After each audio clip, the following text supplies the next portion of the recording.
anteriormente conocido como Día de la Raza, el 12 de octubre es una fecha utilizada en Argentina para promover la reflexión histórica y el diálogo intercultural acerca de los derechos de los pueblos originarios. En este sentido, en el año 2010, el Poder Ejecutivo Nacional envió al Congreso un proyecto de ley para modificar el nombre del Día de la Raza por Día de la Diversidad Cultural Americana. En este día se conmemora la fecha en que la expedición del genovés Cristóbal Colón llegó a las costas de una isla americana, aparentemente Guanahani, una isla de las Bahamas.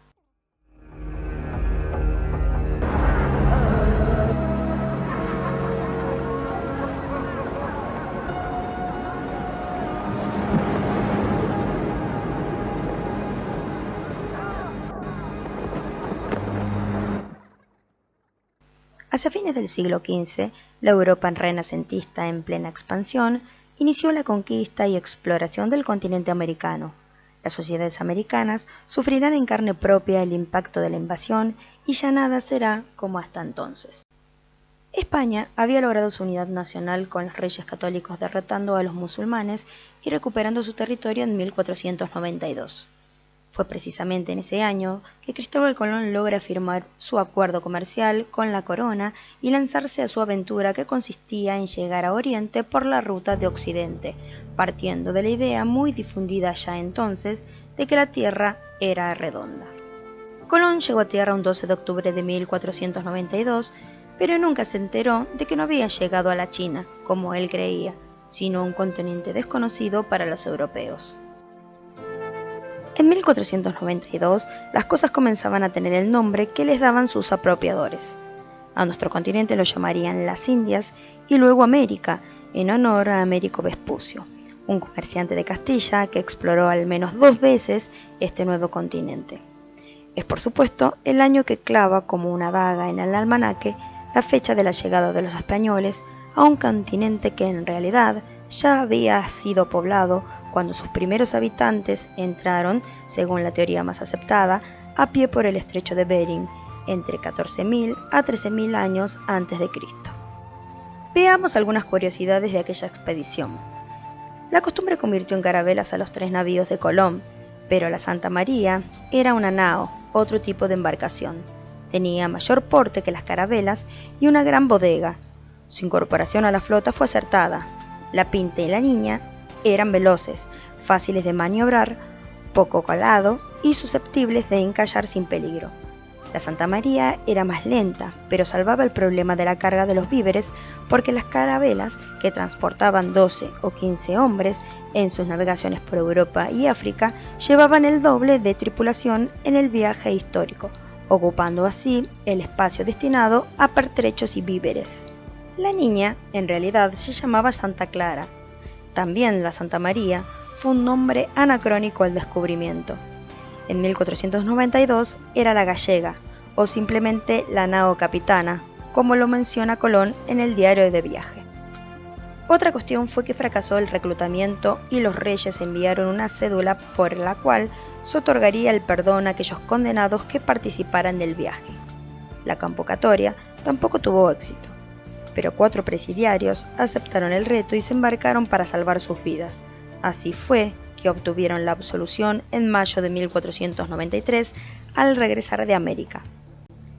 Antonio Ballesteros Beretta, historiador español que dedicó años al estudio del hecho, concluyó que doña Isabel no pudo empeñar las joyas de la corona para costear la expedición, ya que habían sido embargadas para obtener préstamos durante la guerra con los moros. El costo de la expedición rondó los 2 millones de maravedíes, unos 10 kilos de oro aproximadamente.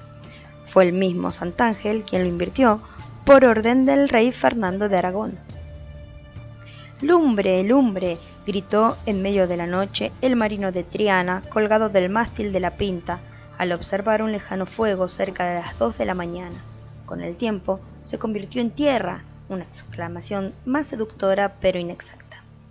Durante siglos el descubrimiento de América remitió invariablemente a la llegada de Colón a esas tierras, y la repetición de tal denominación en miles de libros y manuales de todo tipo terminaría por naturalizar lo que en realidad significó literalmente el entierro de las culturas de los pueblos originarios. Y aunque parezca mentira, en pleno siglo XXI se siguen publicando libros que, al referirse a la invasión europea al continente americano, continúan hablando del descubrimiento de América.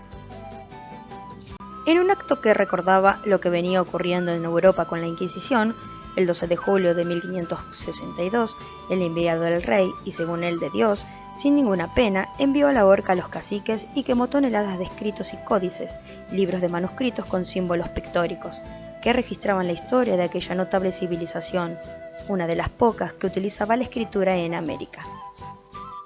Landa no se quedó en la quema, se puso rápidamente a escribir su propia versión de la historia del pueblo maya, encubriendo y cubriendo todo lo que creyó necesario y útil a su sagrada misión.